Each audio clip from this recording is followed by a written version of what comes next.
I got to start at the beginning of how I ended up as a trial lawyer.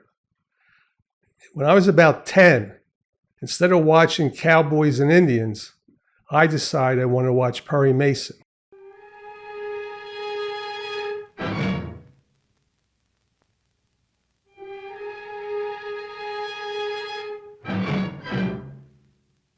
And Perry Mason was a lawyer, and Paul Drake was his investigator, and Della Street was his secretary. And I thought that he was one of the coolest guys I ever saw. He had a nice suit on. He was able to command and take over a courtroom. And I could imagine myself doing that for a living someday if things worked out for me. Eventually, go to high school. When I graduated high school, in my yearbook, they had in there personal Prexy. I was the president of our student council. And we had 3,000 kids in that school. And it had in there, a lawyer someday.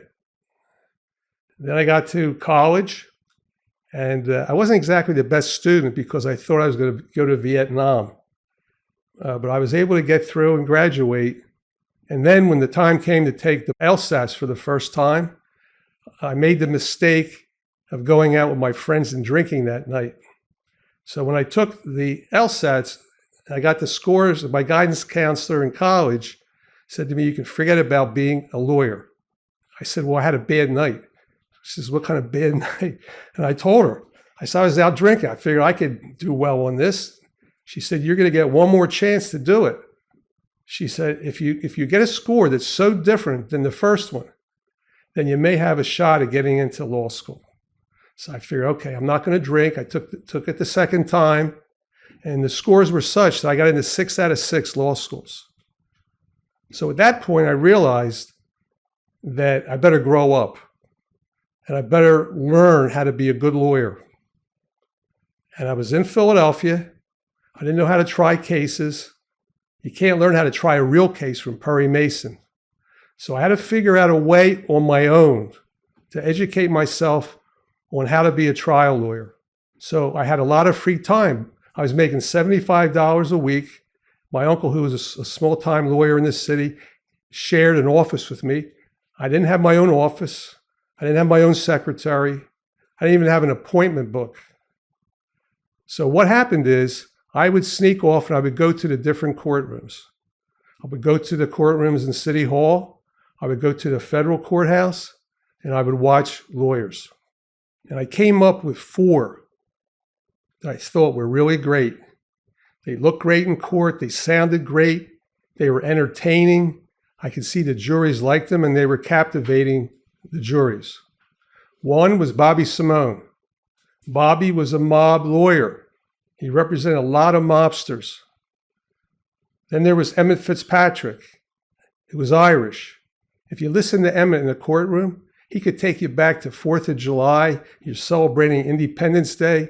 You're eating potato salad and hot dogs and hamburgers. And he talked about the Constitution and the jury's obligations. And then there was Chuck Peruto. Chuck had a great sense of humor. I would listen to Chuck and I think to myself, this guy's making the jury laugh. And it looks like they're happy. And he's trying a criminal case. So that's got to be a good thing in some ways. They're not looking at him like with a grim look. And then there was one African-American black attorney, Cecil B. Moore. Cecil was in the Marine Corps for 8 years. When he came out, his quote was, "I ain't never taken another order from any son of a bitch again." Cecil was colorful. He had a lot of black clients. And I'm thinking to myself, how am I going to compete with Cecil? I want to represent everybody. And the theme of Perry Mason was very simple. He said, I fight for those who can't fight on their own. I fight for them. My name is Glenn Zeitz. 2 N's, not 1. I don't want to be cheated. I've been a trial lawyer for over 50 years. This podcast is about my cases and stories of my clients, like Frank Sheeran, The Irishman, who Robert De Niro played in the movie, Vera Koking, who was an elderly widow on Social Security in Atlantic City, where I sued the Trump Organization and Trump in 2 different cases, and other clients who I found in my life to be fascinating and interesting people.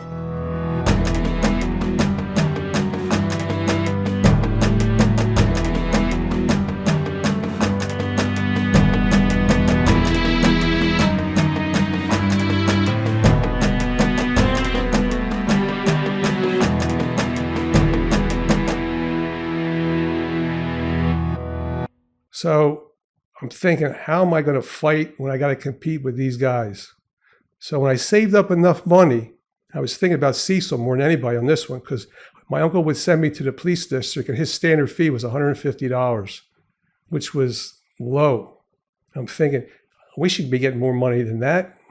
I would go to the police districts all over the city. Finally, I saved enough money. I got myself a yellow Eldorado with wire wheels. And I put my name on the tag, G. Zeitz. And then I went out to Wanamaker's. I bought a 3-piece pink suit. I bought one suit in light blue. I bought another one like in a mauve color. And I figure, all right, wait till the next time Cecil sees me. So I had heard about Cecil. I heard that he drank Old Granddad and he had bottles of bourbon with the various judges. There came a day in my legal career after handling public defender cases as court appointed in Jersey, handling court appointments in Philadelphia, representing people who couldn't afford an expensive lawyer, where my name started to get out there. And I'll never forget the day when Cecil Moore drove by, because he had a driver, rolled down the window of his vehicle. And he said to me, "Glenn, hop in." I said, "Where are you going?" He said, "I'm going to City Hall." He had a bottle of Old Granddad at 9 o'clock in the morning in the back of the car. And he said, "Glenn, how about a drink?" I said, "Yeah." So I took a drink of Old Granddad, because one thing I learned to do really well in college and in law school, and then before I got married, was drink. That was something that was one of my activities. And I also felt that being a criminal lawyer, this would be part of this. This would be part of my life. We're the mavericks of the profession. We're not the button-down people that you see in the big law firms. We're the ones that are willing to stick our necks out on behalf of our clients and not worry about public opinion. There's another thing that I did. I realized when I would go to the federal court as a young lawyer, there was a group of older retired men that would go to the trials.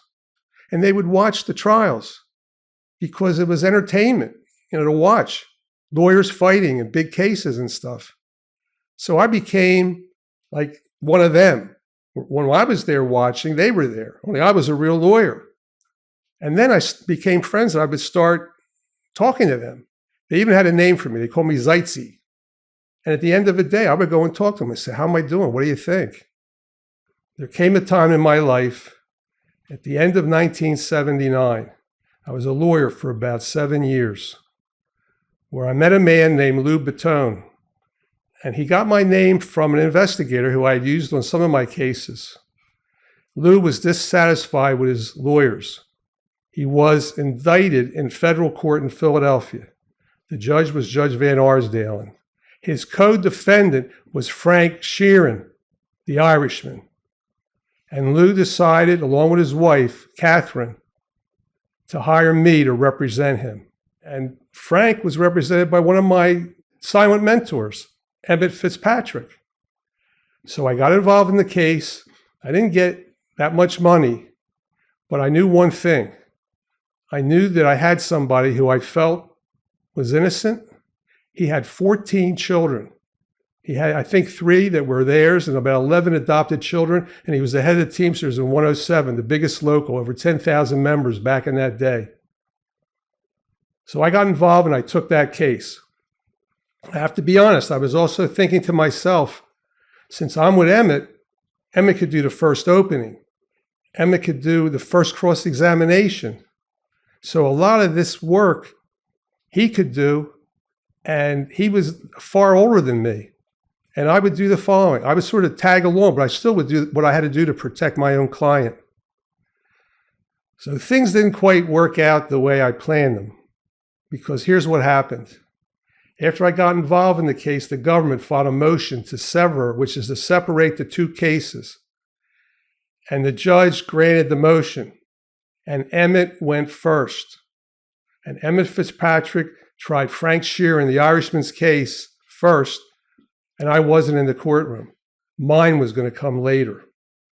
Now, you have to understand in those days that Angelo Bruno was the acknowledged head of organized crime in Philadelphia. He was also named in the indictment. There was a laundry list of people's names in the indictment, and it was what's called a racketeering indictment, or what we as lawyers call RICO. It was a relatively new statute. It was called the darling of the prosecutor's nursery for a reason. There were a lot of easier ways to get people caught up in a RICO indictment. And the predicate offenses, which means the offenses that they were alleged to have committed, were murders and attempted murders. So it was serious. It was a serious case. There was an informant, or a rat, as criminal lawyers would call him, and his name was Charlie Allen. Charlie had cooperated with the government, and he made a whole bunch of tapes, a lot of tapes, and it was over 4 months. And the backdrop was because of the Hoffa disappearance. Now, Jimmy Hoffa was the head of the Teamsters in the entire country. And July 30th, 1975, he disappeared. And when Jimmy Hoffa disappeared, the federal government got in about 4 days later. Originally, it was the Bloomfield Local Police Department. Now, when the feds, as I call them, got involved, the whole depth of the investigation changed. But what turned out later, which you'll hear about when we talk about Louis Button's case, and later when I talk about Frank Sheeran and also another client of mine, Ralph Natale, it turned out that there was a memo that the government created, and Allen had information about the Hoffa case. So that was the backdrop for all of this. And Charlie Allen's agreement provided for all the murders and tune-ups, which was where you would beat somebody, drug cases, bank robberies, anything he ever did in his life, as long as he told the government supposedly the truth, which for Charlie was somewhat challenging because he admitted later that he perjured himself on a number of occasions. We were faced and confronted with a situation where he was basically making this case, and there were tape-recorded conversations that were incriminatory in some ways if you viewed them a certain way. So on that backdrop, Emmett went to trial. Allen testifies along with other witnesses. And then there comes to the critical point in any criminal case where a decision had to be made whether Frank would testify. Frank, on his own, decides he wants to testify against Emmett's advice. So he ends up on the stand, takes the stand and testifies in his own defense. And then what happens next is a verdict comes in hours later, and Frank Sheeran is found not guilty. So now the lay of the land changes dramatically for me. Now Emmett has pulled off what I thought was unbelievable how he could do that, but he did it. And something else happened to make my situation far worse. Frank's acquittal came in the month of February, and the following month, in March, Angelo Bruno was killed and assassinated. And they have pictures that they left for people to see, where they should have just taken him and removed him, where he's shot in his car. And they show his face and his head. It looked like a shotgun blast. And that was being carried in the papers and in the media and all over our area. So I asked the judge, I filed a motion to ask the judge for a postponement of my case, which was scheduled in the beginning of May because of all this publicity. And the judge did something that back then was almost unheard of. He said, I'm not going to grant your motion. We're going to have a sequestered jury. A sequestered jury is a jury where they stay in a hotel. And that's where they live overnight. And I think they were allowed in that time one alcoholic drink, believe it or not. They get fed, and the marshals monitor the jury to make sure there's no contamination of the jury. But it also makes the trial far different and far harder. And the judge said the following: Normally the judge does what's called the voir dire, which is the questioning of the jurors in order to pick jurors. In this particular case, he said, I'm going to let you do the voir dire. I'm going to ask all the basic questions. He said, but don't overstay the welcome. And then you can alternatively question the jurors, and then you can make an informed decision.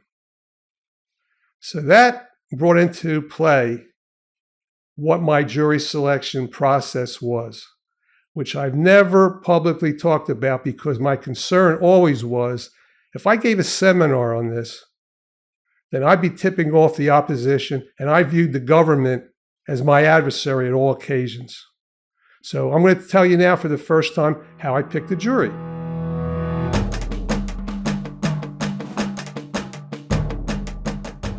The way I would pick a jury is you got to score.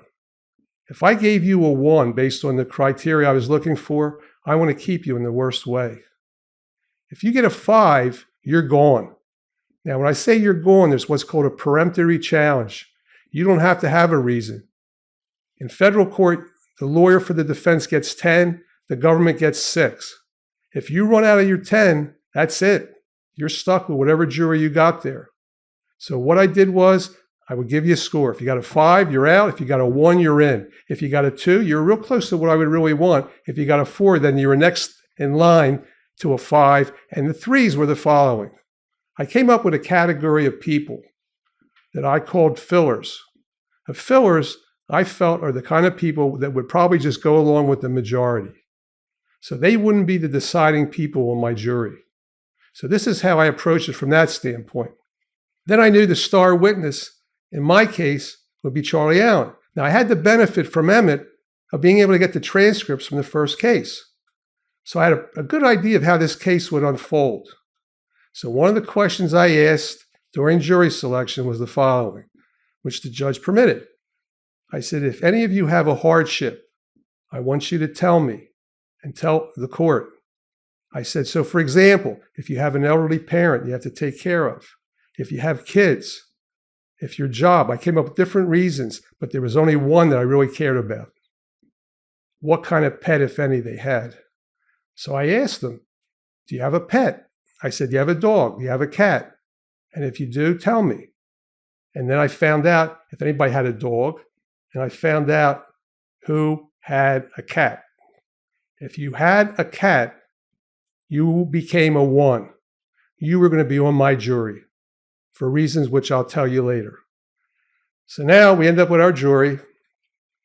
Now the case unfolds, and the most difficult part that I had in the trial was a tape. And one of the tapes, Charlie Allen says to Lou, remember when we killed that guy, Marino? Now, Marino refers to Bobby Marino, who weighed about 300 pounds and was an enforcer for the mob and collecting debts and various other things. And he was shot and killed. And the autopsy photos, which I had all the documents from the shooting, showed that he was shot with a .22 and a .38, 2 different guns. And I think the address was like 11 South Strawberry Street, if I recall correctly. So Charlie Allen testified that he went into that building. Marino was seated behind a desk, just like me. And he had a baseball bat where the desk was. And then when he came in, he was firing. And he explained that he shot him and emptied the gun with the .22, and Marino kept coming at him. Then he fell down, and he put a .38 in the back. Now, I don't remember going back this long if it was the neck or the back, but he described where that bullet wound should have been. So here's what happened. I semi-reenacted the shooting in the courtroom, where he came off the stand, he was shooting me, I'm behind the desk, and eventually we reenact that portion of it. Now, I had multiple themes in the case I want to be able to demonstrate. One was that he admitted to crimes, including this, that he may not have actually committed in order to get his deal. That was one. So you may say, well, why in the world would someone admit to something they didn't do? Well, if you got a beautiful deal, his deal was no more than 7 years. And he got in the Federal Witness Protection Program. My theory was he may not have even committed this.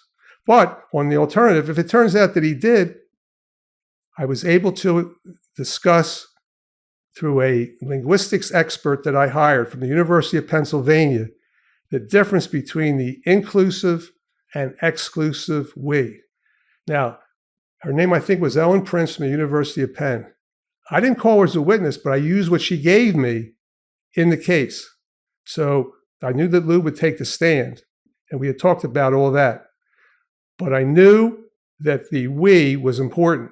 So if you think about it for a moment, if there are two people, and one of the people says, when we, that could be that person and someone else. That would mean it's not including you, it's excluding you. And there were rumors that there was another shooter with him and that he had a partner. So part of our defense was that when Lou heard that, he didn't think it was we meaning him and Alan, it was him and this other character that was his partner. And when he said, yeah, one of the things I learned, and you'll hear about this later, was Sheeran. A lot of times Frank would say, yeah. Lou would say, yeah. People say, yeah. Yeah doesn't mean, yes, I adopt what you're saying. Yeah, it can mean, yeah, I hear you. And it's sort of like a polite way when you're with somebody, or a way of just acknowledging the fact you hear that person. So there was ambiguity on the most important tape that I felt was in the case. I had something else I did. I played a lot of poker in college. So one of the problems in the courtroom with tapes is when a tape is played and it's bad, and there's a section that's bad, the jury has a tendency to look over at you and your client. So what I did was, and I tell my clients, I can talk about this now. I wouldn't talk about it back then. I'm talking about it now. I would tell my clients we're going to turn the sound off. We're not going to let this information process in our brain. Now, in those days, you had earphones, so it was easy. You just turn the little thing off and you're not listening. So there's no reason to know what's being said at that point, and you're not going to let your face show like anything that they may take the wrong way. So here's what happens. The case unfolds. I go through Charlie Allen and his testimony because he's the main witness. And one of the things I bring out is he's supposed to tell the jury all the crimes he ever committed. I get into tax returns. Never filed a tax return his entire life like the jurors. The government didn't make him do the following. They didn't make him file returns. He had all the money they ever made was ill-gotten. Not to mention the fact, besides that, Charlie was getting paid in cash by the government in the Federal Witness Protection Program. But there was something else more important. I knew I was going to be able to bring out later in the case, either through cross-examination of Allen or Buttons, the following. I brought up that he was also known for something else. Paying kids in the street to bring cats to him, which he would incinerate and burn in an incinerator for kicks. So I knew that. So I knew I had at least one or two, I couldn't remember now to this day if it's one or two jurors, but I had whiskers for them. And I figure when this comes out, I want them to hear this too, what we're dealing with. Allen testifies, they play the tapes, the government reaches a point where they rest. Now there's one person I got to talk about in the trial. It was my, I would say, arch enemy then. And that was the case agent on this case. His name was Quinn John Tam. Now, in every federal case, there's one person who's the case agent. They sit in the courtroom with the prosecutor, who's an assistant U.S. attorney. In this particular case, there were two prosecutors, and they were with the strike force. And the strike force was formed in the 60s by the Kennedys, and it was designed to prosecute labor racketeering. And they were sort of like their own department in those days. Today it's different. They're under the umbrella of the U.S. Attorney's Office. But back then, they had their own individual pipeline, if you will. The chief and an assistant of the strike force trying this case. And Angelo Bruno was just killed like a month and a half beforehand. And we're trying this case, and now I got to call my first witness. My first witness was, we called him Jimbo, but his name was Jim Plumley. Now, I had an investigator and it was the investigator who helped get me Lou as a client. His name is Russ Collins. He spells his name Kolins.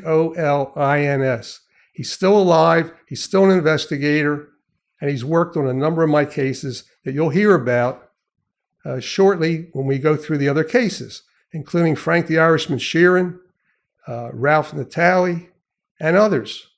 So I tell Russ, I say, Russ, go bring in Jim Plumlee, my first witness. Comes back and he says, Glenn, he won't come in. I said, why won't he come in? He says he claims that John Tam threatened him out in the hallway. I said, well, how did he threaten him? He said he told him if he comes in, he's going to figure out a way to violate his federal parole. Now, Jimbo was on federal parole.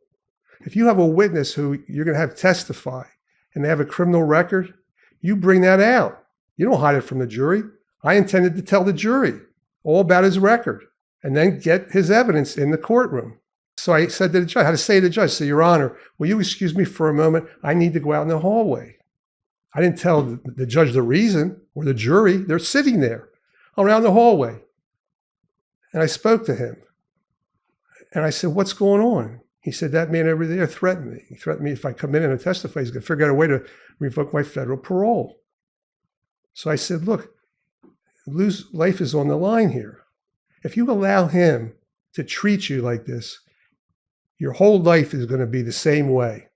Why don't you show the courage and come into the courtroom and do the right thing? So he came in. And here's what I did, and here's how I handled that.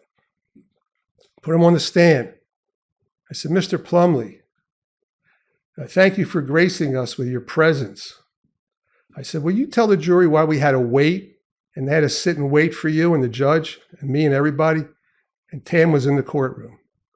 He said, that man threatened me. And he pointed right to him. I said, what man? He said, that agent, John Tam. He threatened me. I said, and even though he threatened you, he said about his federal parole. I said, so you're on federal parole. Tell the jury what you did, how you became a convicted felon. I said, I want the jury to hear that. I got that out. And he was able to testify. So now we get to a more critical point at the end of the case. Lou decided he definitely wanted to testify, but here's where the problem came in. We're having lunch, and there was testimony from Charlie Allen to the effect that he called Lou's house. And Catherine, I called her Sissy. My recollection is everybody called her Sissy, but her name was Catherine, and she was anything but a sissy. She was a brave, good woman.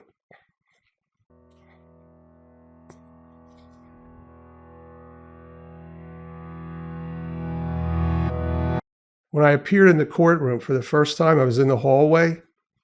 And don't forget, I'm a young lawyer. One of the Teamsters yells out, Lou, what are you doing with that choir boy? And Sissy says to the Teamster, why don't you shut up? Wait till you hear him in the courtroom. So what happened was this. Alan had testified that he told Lou's wife, I took care of your problem. So I said to Lou, Lou, you have to let me put Sissy on for one question. You've got to let me ask her if that ever happened, because we know it didn't. You know what he said to me? He said, no, I'm not getting my wife involved in anything. He was a proud Italian man. So I said, Lou, you have to let me do this. They're only going to be able to question her about that call and nothing else. She talked to him and said, I want to do it. So here's what happened. I put her on at the end of the case. I said, Mrs. Bottone, did you ever have a conversation with Charlie Allen about this? The answer was no. N-O. And that's all I asked her. And the government didn't ask her anything. And then Lou got on the stand, and he explained his answer on that tape, what he was thinking, what he heard on the street about Allen and a partner being involved in a shooting. And he never hired anybody. And then on cross-examination, he was asked by the government attorneys, isn't it true that when you hired Mr. Allen, you knew about his dangerous propensities? He said, yeah, and one of them I learned about him burning cats. So here's what happens. I give a speech. It talks about Allen may not have committed the Marino incident. Talks about that. And it talks about the linguistics expert. And then at the very end, it says the following. Because this is what you have to understand in the criminal arena. A lot of times jurors feel like they feel good if they can convict somebody, make the world safe for America, and do something positive. So I have in here the following. That the jurors can send him back to his family and friends and remove this horrible cloud hanging over him. And I also have one other note to myself. And it was my JFK remarks, John F. Kennedy. And I pointed to the government, I pointed to John Tam, and in my closing speech I said, among other things, you've now heard what your government has done in this case. They're willing to pay any price, bear any burden, and forgive any foe. And that's what they're doing with Charlie Allen at this point. And I expected and thought that they called John Tam and put John Tam on the stand as a witness to say that he never had any discussion with Plumlee in any way, shape, or form that could be construed as a threat of any kind. That never happened. So that tied in with what I said about what I felt. I put the government on trial in this case. The focus wasn't going to be on my client, who I felt was innocent, a guy who had 14 kids and a loving wife. And one of the issues that came up because I had the kids there, I said, we can't have 14 kids in the courtroom at the same time. So what Mrs. Bottone would do, she would bring like maybe one or two or maybe three. And then when I did my summation, we had as many there as possible. And I remember her saying to me at some point, after I got done, but before the verdict, she said, I don't think they messed up one hair on your head. Yeah. The jury is out deliberating for the first day and there's no verdict. They come back the second day. And during the deliberations, they asked to hear that tape and another one, but that one was the main one again. And the minute they asked that question, Mrs. Bottone starts crying and runs out of the courtroom. And the kids run out to be with their mom. And Lou runs out to be with his family. And I was sitting there as a young lawyer with my investigator in that courtroom. And I have to be honest, I was giving thought to the fact that maybe I'm not cut out for this. That I failed these people. And I don't know if I can do this for a living. Because if this means he's found guilty, all the work that I've done, all the things that I believed in, the way I wanted to present a case was going down the drain. One of the worst times in a trial, for me, and I've talked to other lawyers about this, it's the same thing, is when you're waiting for a verdict. The jury has a question and you're waiting and waiting. Someone asked me one time, well, what do you do? Because different lawyers said, well, I would go back to my office and then they would contact me or whatever. I really had a problem doing that. I really wanted to be there with the client and the family. So my answer was, what do? I bite my fingernails. So that's why I never ended up with any fingernails of any kind during my career as a trial lawyer, because it became like a nervous habit. So what happened was this. We're all together and we're waiting for the verdict. And now they've composed themselves, and I'm thinking in my own life at that point in time about I may have let these people down. And maybe all these things that I thought would work, my speech, bringing out certain things about Allen with the cat, the linguistics analysis, all the things I wanted to bring out So I think close to a half hour went by. And then you hear the words that the jury has a verdict. Even though you have no control over this, you still have an unbelievable amount of anxiety and fear. And there's one word in the English language that I've learned to love. And the word is not. Because if you hear the word not, it means not guilty. So the jury came back, sat down, and rendered their verdict. There was a paper in those days, the Bulletin. And this is by a A.W. Geiselman Jr. of the Bulletin staff. A federal jury acquitted former Philadelphia Teamsters leader Louis Buttons Bottone on charges that he ordered the killing of 2 other union leaders. And then there's a paragraph that says, the jury, this is me being quoted, the jury had serious doubts about the government's witnesses, Glenn Zeitz, a defense lawyer, said later.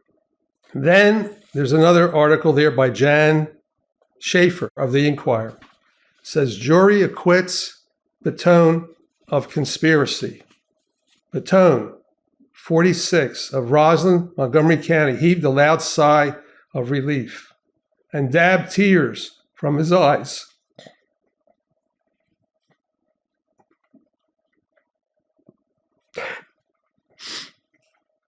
To embrace his wife, Catherine, and most of his 14 children.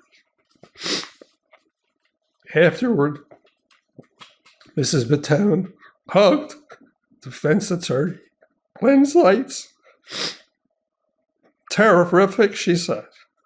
We knew all along. I'm going to sleep for a month.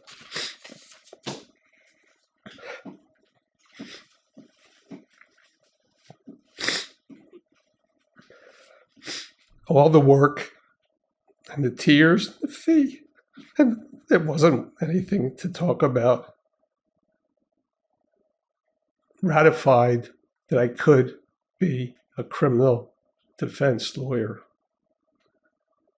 And later, there was a big party to celebrate what had happened. And I didn't really need a party, but I think we had it at the Holiday Inn, if I recall. And we celebrated what had happened. And it gave me, I think, the strength to go on with other cases and know if I fought really hard, stayed within the bounds of the law, and wasn't afraid to call a spade and put the government on trial if I needed to do that, or take on anybody or anything in a courtroom, that I could do that. And the thing that I was thinking about when I thought back about all this was the hug. I don't care who you are as a human being. There's nothing like having somebody hug you.